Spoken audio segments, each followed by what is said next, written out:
Bom dia, pessoal. Vamos de BTC nessa quinta-feira, 31 de março de 2022.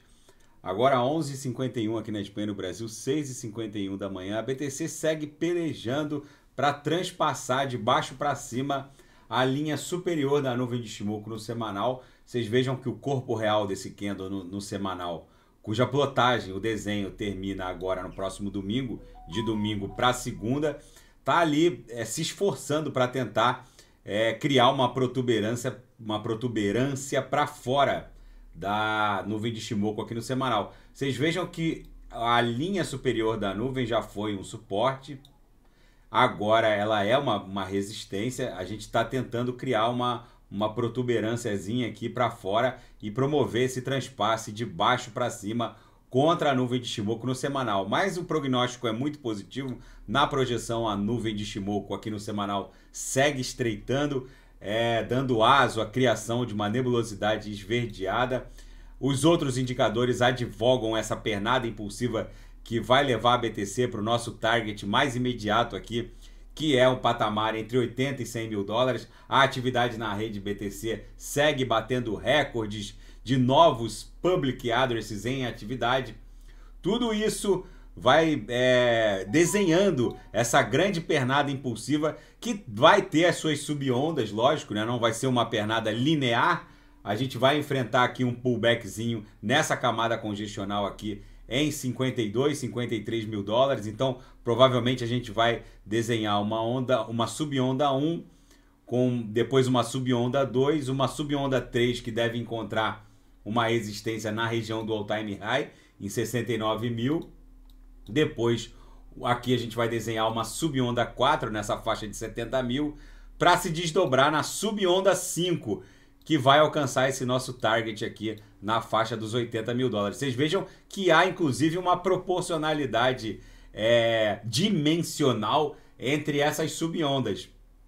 E é isso que vai acontecer. Essa confusão geopolítica internacional só está turbinando a movimentação da BTC. Agora a OPEP diz que vai continuar com a Rússia, vai ter a Rússia como aliada, mesmo com essa insurgência norte-americana que quer isolar o regime do Vladimir Putin. Eu avisei aqui no canal que as relações entre o príncipe herdeiro saudita Mohammed bin Salman, mais conhecido como MBS, e o Vladimir Putin era de uma absurda proximidade que beirava até a intimidade. É só ver o que acontece quando os dois se encontram. O Joe Biden e a sua vice-presidente, a Kamala Harris, durante a campanha presidencial, ofenderam, né, segundo as palavras do próprio príncipe herdeiro Mohammed bin Salman, ofenderam o príncipe herdeiro saudita no sentido de que ele estaria envolvido no esquartejamento de um jornalista dentro do consulado saudita em território turco, o Jamal Khashoggi, e ele, até hoje, o MBS, o Mohammed bin Salman, não teria perdoado essas declarações de campanha do presidente dos Estados Unidos, Joe Biden, e sua vice-presidente, a Kamala Harris. E todo esse imbróglio acabou redundando numa ligação de emergência quando a Casa Branca exigiu que a zona do euro cortasse o gás e o petróleo russo, embargasse ambos. Uma ligação do Joe Biden para o Mohammed bin Salman não foi atendida. O príncipe herdeiro saudita não atendeu a uma ligação do presidente dos Estados Unidos da América. E isso foi o início desse grande crash. E agora economistas dão conta de que esse reset financeiro internacional, que está reescrevendo a história do dinheiro no Ocidente, está tomando proporções hecatômbicas, já que a gente está presenciando sob os nossos olhos uma verdadeira Bretton Woods 3. Para quem não sabe, Bretton Woods foi um acordo no pós-guerra, no pós-Segunda Guerra Mundial, onde ficou definido que a reserva cambial planetária seria o dólar norte-americano, que na época era pareado com o ouro E em 1971, o Richard Nixon extinguiu esse padrão ouro e foi considerado, essa extinção do padrão ouro foi considerado Bretton Woods 2.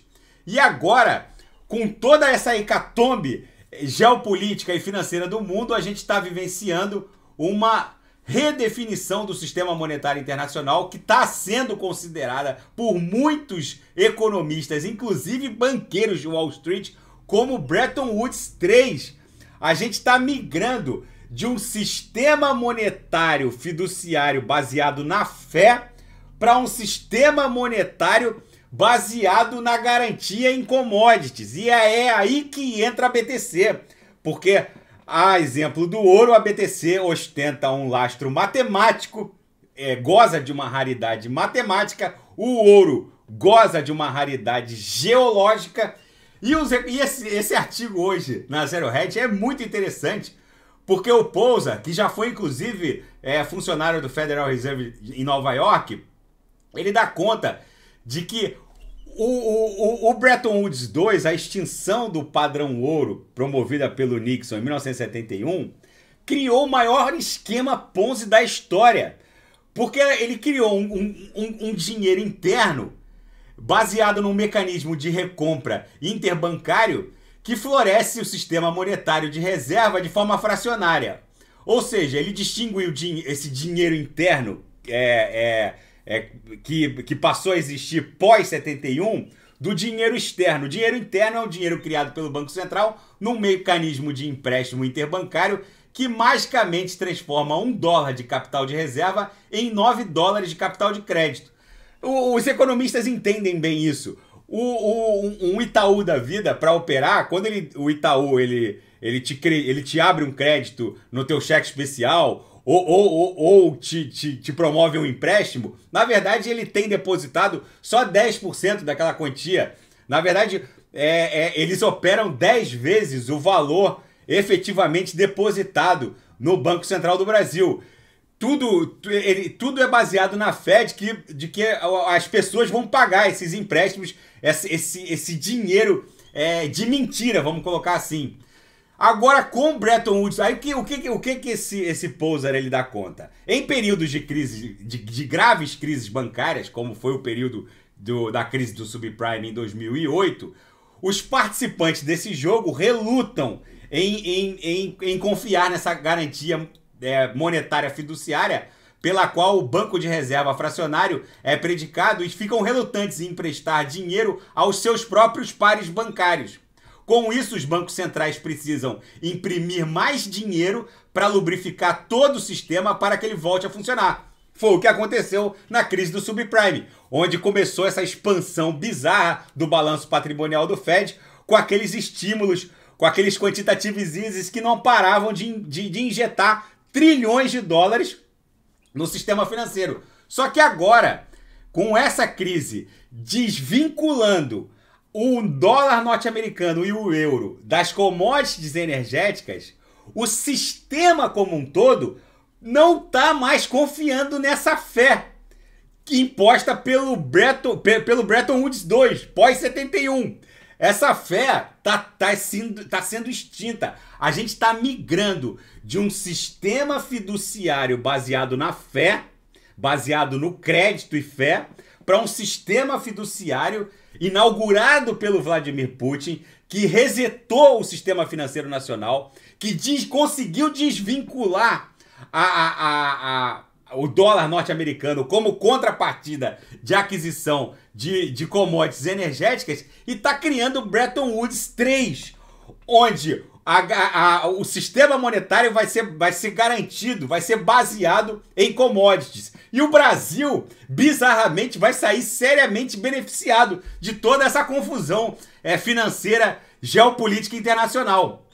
Então, esse artigo dá conta com uma abordagem muito interessante dessa mega migração em que a gente está abandonando a fé no dinheiro emitido por bancos centrais e retomando um sistema em que o dinheiro é garantido por commodities. É provável que o Putin tenha calculado de uma maneira geral o que ele estava acontecendo. É óbvio que a gente nunca vai saber até que ponto o Vladimir Putin calculou isso. Só que tem uma outra reportagem no New York Times perguntando: e se o Putin não calculou mal? Ou seja, tudo que eu venho falando aqui no canal, desde o começo desse conflito, em que a imprensa, a mídia tradicional dava conta de um Vladimir Putin que teria calculado mal, de um Vladimir Putin que estaria encurralado. Ele nem quer acabar com essa guerra tão cedo como a mídia ocidental fica propalando. É óbvio que isso é uma guerra geopolítica financeira internacional. Ele agora está partindo para o sufoco por inanição da Ucrânia, controlando a energia e a água potável da Ucrânia e criando uma crise humanitária bizarra na Europa, que está avançando para mais de 4 milhões de refugiados numa população acuada de 40 milhões de habitantes. Gente, a Ucrânia é do tamanho da Argentina. Tá chegando famílias aqui em Málaga toda semana. O Putin tá botando um mega bode na sala da zona do euro. Tá espremendo a Casa Branca, que tá perdendo a sua moeda fiduciária soberana. Tudo isso vai levar a BTC de forma resiliente em direção ao nosso alvo em $1 milhão, o que vai acontecer entre 2026 e 2027, e tá levando de forma acelerada em direção ao nosso target final dessa onda 3, que está entre 80 e 100 mil dólares. Quem viver verá. Esse Putin, que eu avisei no canal aqui desde o começo que não estava calculando mal, está começando a ser percebido não só pela imprensa.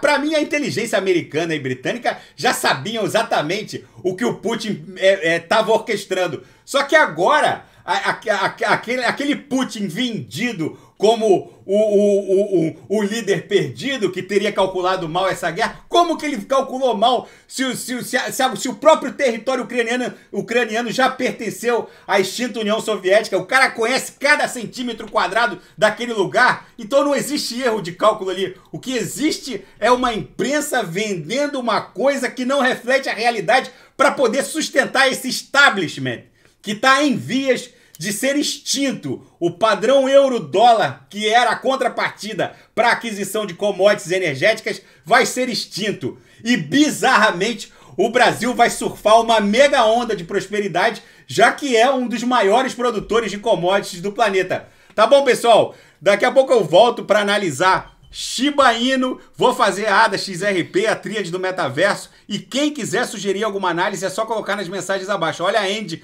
subindo 7,9%, a Theta subindo quase 10%, 9,24%, a DOT já vai romper 23%, e a Kusama tá maluca, tá a 193, subindo 2,71%, já é o 10º dia seguido que a Kusama sobe mais de 2%, já ela rompe $200.